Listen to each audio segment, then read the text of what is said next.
Hello, I am Adrienne Green, Realtor, and I am here with Yvonne McAteer of Outpace Digital Marketing. Thank you, Yvonne, for your time today. Thank you, Adrienne. I appreciate you giving me this opportunity. Of course, and Yvonne is a digital marketing guru who knows so much, and she helps a lot of her clients with Outpace on a big picture macro scale. So today she's going to talk to us about the challenges that clients come to Outpace with and how she helps them solve those challenges with looking, at the digital marketing, but also as at the business as a whole. Okay, thanks. Go ahead, Yvonne, and share with us what are some of those challenges that people come to you with? Yeah, thanks, Adrienne. So first I want to say, I think one of the challenges we haven't seen, and I mean this in a very positive sense, is that even with everything that's happening in the world, businesses do realize that some sort of digital strategy or digital investment is mission critical to their success. So I have to just give a real positive comment to business in general, being able to kind of see through what is facing us right now and thinking about long-term growth. So that's been a great opportunity for us in working with clients. So I think when I really distill it down and to your point about the macro view, one of the first challenges that we really see when we start engaging with clients is a little bit of lack of clarity on who their target client really is. That's very foundational to everything else that we do from a digital strategy. So what does that mean specifically? So certainly who that target client is, any demographic characteristic role that you can really distill, but equally as important, what do they care about and what problems are they trying to solve? When you really, we have a saying here that fall in love with the problem, right? Really try to understand your target client, what they care about and what problems they're trying to solve. And then equally as important, where they are. We often say that all businesses need a digital strategy, but all businesses don't need all digital strategies. So one of the, yeah, and it's very applicable and it kind of gets into the second challenge that we see. But one of the very first things we do when we sit down with clients is we spend a lot of time on that target client profile. And we're going to work with you to kind of give you the questions that you need to answer because you know your target client. Sometimes it's just an exercise of really digging deep. But the second piece is, where are they? Where are you going to engage with them? And then what the message is. So what we really are passionate about and can really help deliver is where that target client profile is. We've got tons of data available to us to guide you in that. And then what content is going to resonate with them. We say content is king and queen because it really drives all of the engagement that will ultimately drive to the leads and the business growth. So that's one challenge. When you talk about where the clients are, do you mean where they are in the digital world? Like, are they on Instagram or Facebook or things like that? That's right. Talk about where they are. That's where you mean, right? That's right, 100%, where they are digitally. And there's a lot of data that can back up where exactly it is that we're going to target. But I'll give you a quick example. So we have a e-commerce client that we're working with, where Instagram, believe it or not, because of their target demographic, which is males between 18 and 20, a lot of Instagram work is where we're going to focus. Whereas I have an association client that obviously Instagram is nowhere on our roadmap for them. Now that seems obvious, but what we have seen, and this kind of is challenge number 2, is the strategy. When people feel compelled to do something digitally, they kind of take an en masse approach, right? So I'm going to be on Facebook and LinkedIn and YouTube and Instagram. And that we've seen investments be made in that don't align with the target profile, your overall strategy. So the second challenge that we've seen and some advice that I would share is that really sit down and be thoughtful about your strategy before you make any investments. By the time we work with some clients, they've already made some investments, and that's fine. We support if you want to do your own digital marketing, if you have the skills, the time, the experience, the tools, we want to support that. But by all means, start with a big picture strategy, and certainly we can help you with that. But it's also something that you can do on your own if you're very clear about the who, what, where, when, and the content that they're going to really react to.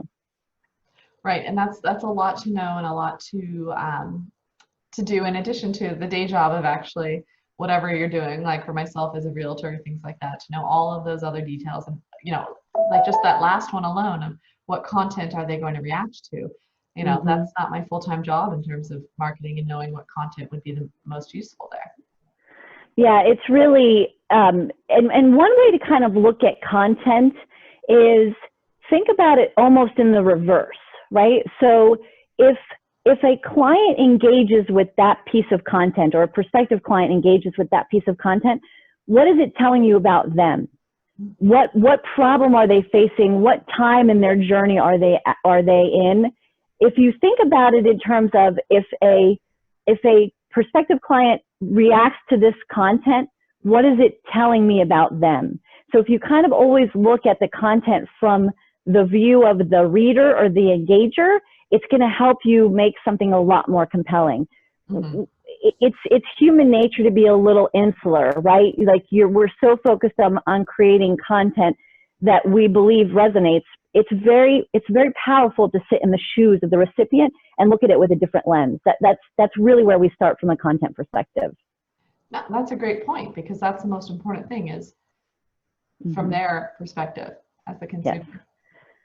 And that's how, the buyer journey is very different today than it was many, many years ago. And that buyer, I'm using that term generically, right? Whether it's a consumer buyer, a corporate buyer, there's so much information available to them online that is 89% of the time where they're going to go first is online. So you want to meet them there, as we say, right? But meet them there, filling their needs, not yours, and then that journey will continue. And that's kind of the third part about the journey that I would say is a challenge that we see is, we often say, okay, so in working with us, you're going to exponentially get more leads. That is going to happen. So you have a lead, now what, right? That's kind of our approach. I was in sales long before I became engaged with marketing, and I saw the power that sales and marketing together can really result in growth. So one of the things that we do as a value add for our clients is we're actually going to sit down with you to say, okay, when the leads start to come in, what does that journey look like once they've converted into engaging with you and your team? Because that's ultimately what's going to drive conversion. And I'll give you two specific examples. We're working with one e-commerce client, as I mentioned, and their product is pretty transactional, right? So all of the work that we're doing with them is on the front end, meaning driving traffic to their site. Once they're on the site, we've optimized the site to make sure that it converts, right, in terms of speed, time, et cetera. But they're going to convert naturally because it's a little bit of a transactional product. Conversely, we're working with an association where once the leads are generated by us, there's still a journey that buyer has to continue before they sign up for a membership. So what we have done for that association and do historically with our clients is we'll put a whole section in our proposal around the sales process. What are you doing for a CRM? What are you doing for email marketing? We make recommendations in terms of the cadence and the follow-up that lead should have, dependent on the industry. Because again, we want to finish the buyer journey, because frankly, that's when your business grows, and that's really what we're all about and passionate about. And unless that business growth is there, we're not happy. So we want to help you in the full aspect of getting those results. And that's a great point. I know as a realtor, exactly like you said, I would be similar to the association where, you get that lead, but there's a lot that still has to happen before you have a transaction that's closed. And so that follow-up is very important. And I can see a lot of small businesses needing help with things like you mentioned, that CRM and, continued outreach for the client and everything like that. Yes. And one thing about CRMs or customer relationship management systems, but they're much more available today to small businesses than they ever were before. So I would definitely, and again, you can reach out to us. We're not affiliated with the CRM, but we can certainly guide you in terms of what those decisions are, because it's a very powerful tool. And to your point, Adrienne, it lets you continue to run your business while still nurturing your prospective clients and your clients.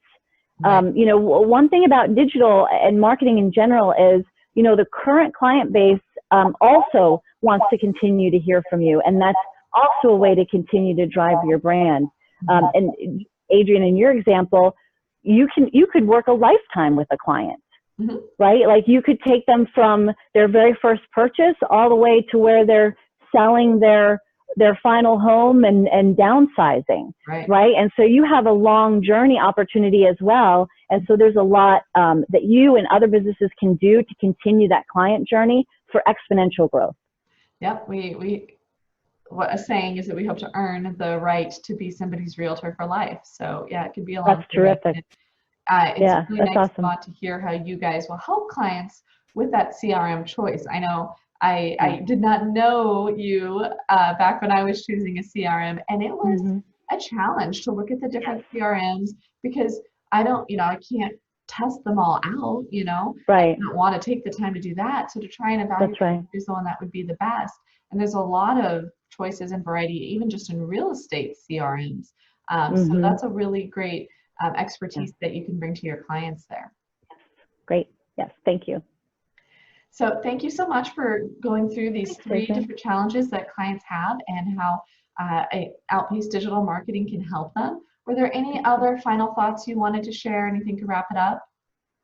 No, I think, if I'm sitting in the seat of the reader or the listener, I would say two things, right, as you go back to your office today is, one, really spend some time on that target client.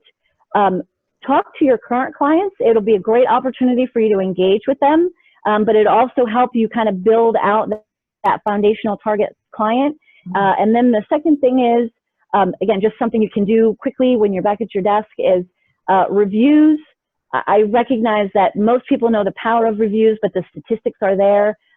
Google has admitted that they use that as a top 5 ranking criteria in terms of how they're indexing your site.